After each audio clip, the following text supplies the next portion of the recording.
What's going on, guys? Welcome back to the channel. Today we're bringing you another quick tutorial video for MLB The Show 19, and this one's going to be pretty helpful for you guys because this is going to help out your game in all different regards. And I'm going to tell you why real quick before we jump into how to be dominant at Conquest mode in Diamond Dynasty. So the importance of playing Conquest mode in Diamond Dynasty can't be understated, and let me tell you why. So even if you're not a Diamond Dynasty player, what's going to happen is up in the right hand corner of the screen there, you're going to see your stubs, and your stubs are going to contribute to being able to go and get equipment and sponsorships and sorry if the screen cut out there.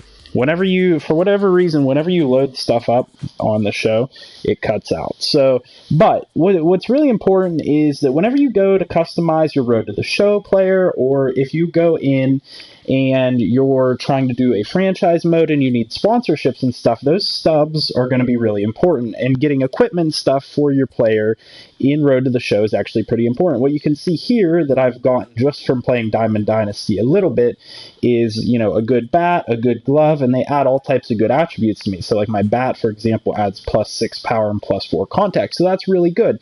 And that's why the importance of playing Conquest mode in Diamond Dynasty can't be overstated, because what's going to happen is even if you're not looking to play Diamond Dynasty seriously, and you don't have to, I mean, my team's not that great, and I haven't actually even been playing with this team. I've been playing with lower overalls until I just now went and spent 5,000 coins to go ahead and bring in a bunch of different players that I think that can help improve my team. But all you can do is go in with your starting squad, and this is what's important about Conquest mode, is you can go into Conquest mode right away and play it, and there's not an expectation where your team has to be good. You're not competing against other people, and you can kind of get acquainted with the game as well while you're doing it, and you'll never have to play any games above rookie skill mode. And I'll show you how you do Conquest mode where you're never going to have to play a game above rookie or veteran skill mode, and that's extremely important.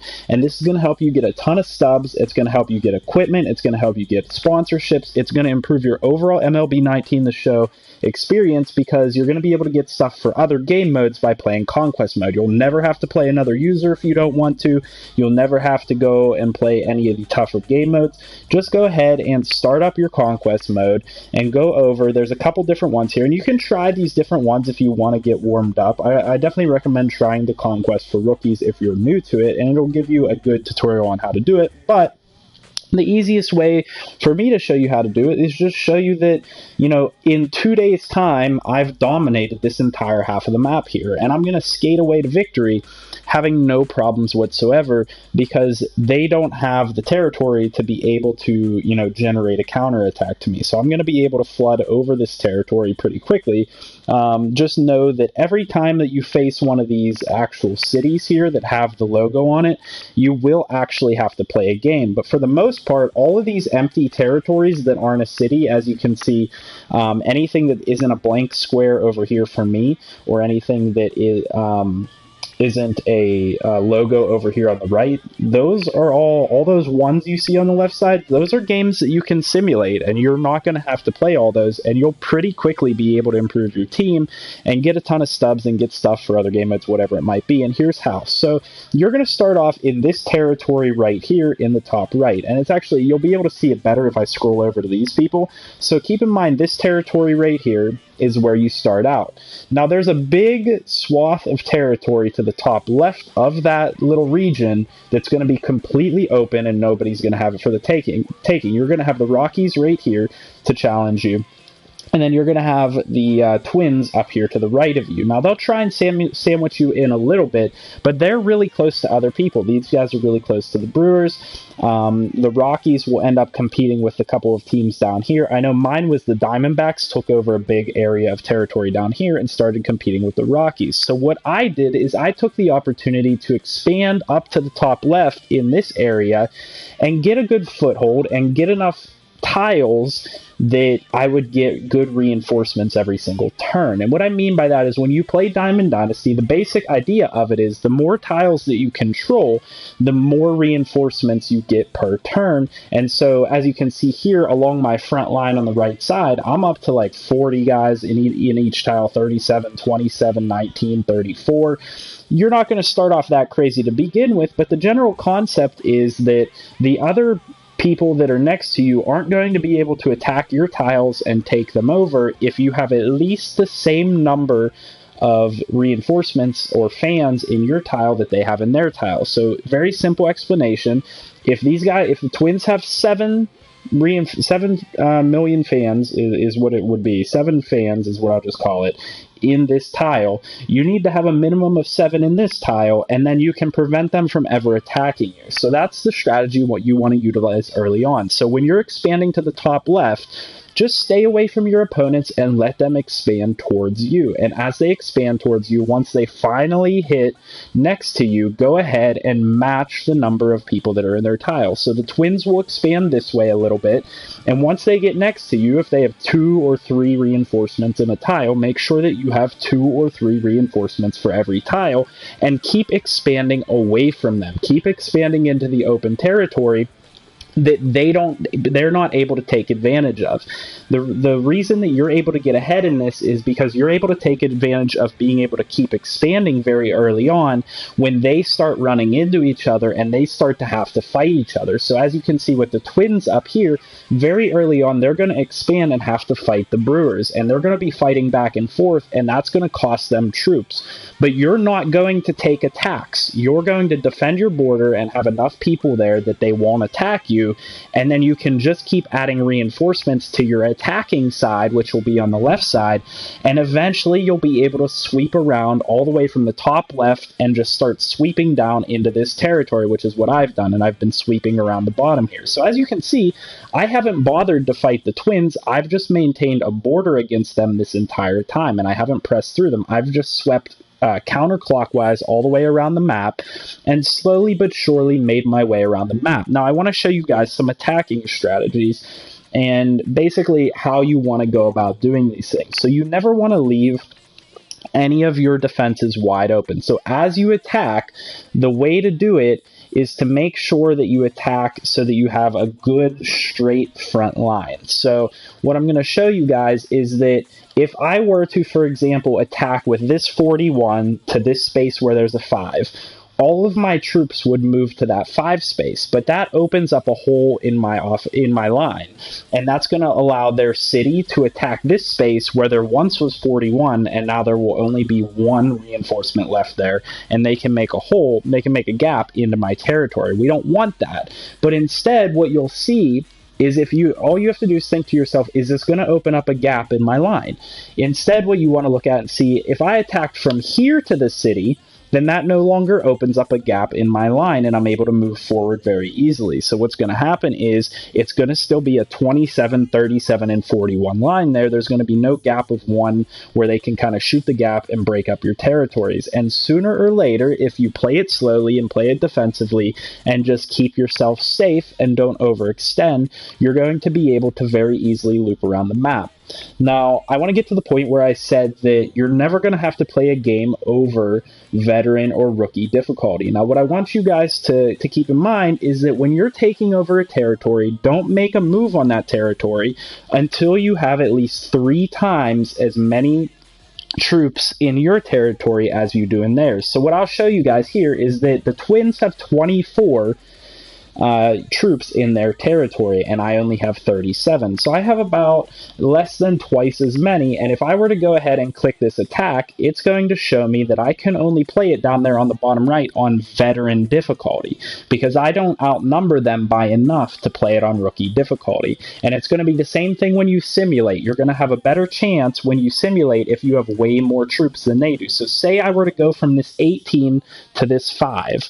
If I simulate, it gives me these chances down here in the bottom left, which are pretty good chances, but it's still veteran difficulty. But if I were instead to go from the 18 to the 5, if I were instead to go from the 41 to the 5, look at how much my chances increase. And then it gives me the option of playing on the rookie difficulty. That's what you want. You want to simulate all these that you can on the rookie, or on the highest opportunity, highest chance that you have to win the game.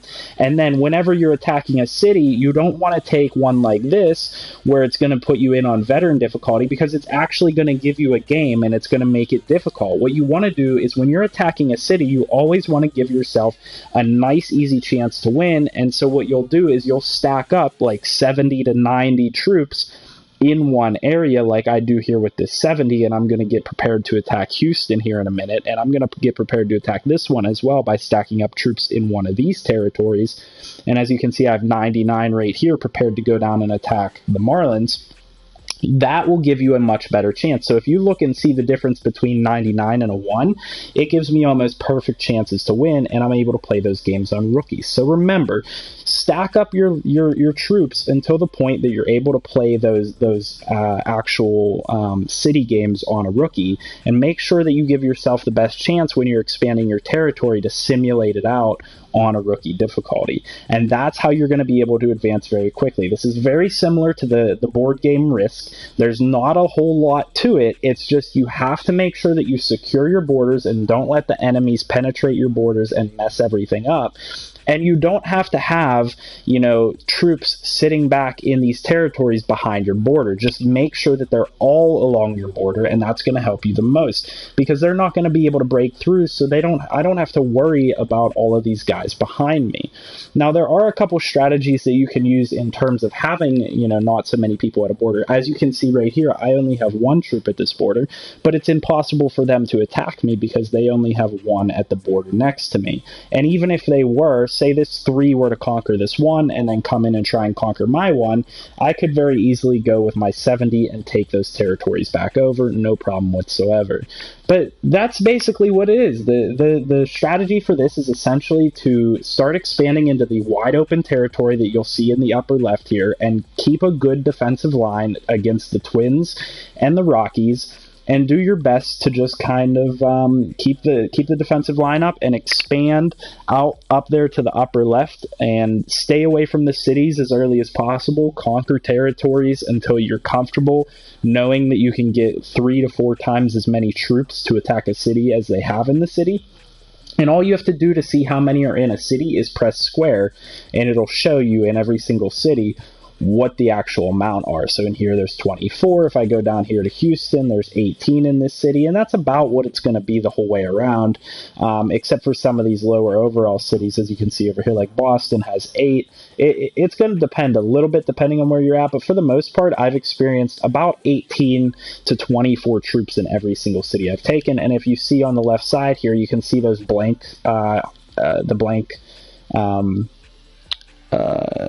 the blank spaces being like flicked on and off is what I'm trying to say. Those are all the cities that I've conquered already. So I'm going to have no problem rolling through the rest of this map, but please try out Conquest mode. It's really fun. You might not succeed right away, but you can always go in and restart. So I believe that if you press pause, it's always going to give you an option to restart, and it's going to give you an option to skip the Steel Fans phase. Now, early on, when you have the opportunity to, I recommend you try playing the games to Steel Fans.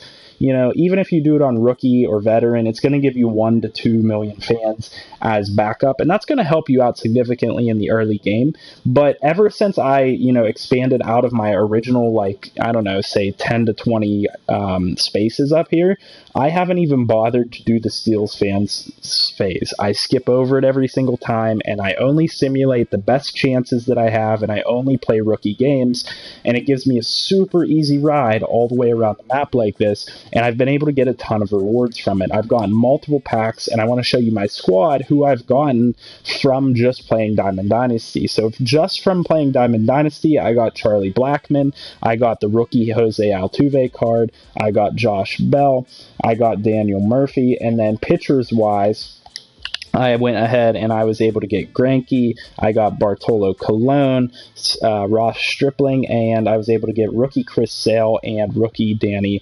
Farquhar. So some pretty good players there as a rookie. But then if you go ahead and go back and I show you guys my Road to the Show player, or I guess I can just go to my inventory and show you my equipment, I have quite a few really good pieces of equipment. So I have a really good Louisville Slugger bat that gives me +6 contact, +6 power and +4 contact, and things like that. And I could go through all of these and show you all the different equipment that I've got. Really good equipment.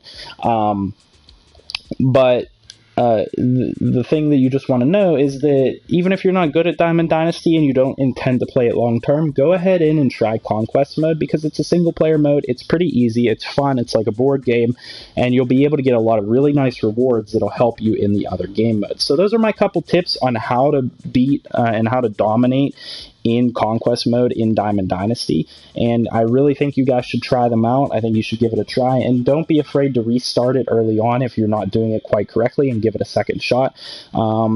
Yeah, and I hope that these tips help you. If they did, leave a like down below. If this helped you get, better equipment, better players in Diamond Dynasty, whatever it be, leave a like on the video. Subscribe to the channel for more content, and leave comments down below of what you think, any videos you'd like to see next, anything like that, any feedback you have. As always, leave it down in the comment section, and I'll see you guys in the next video.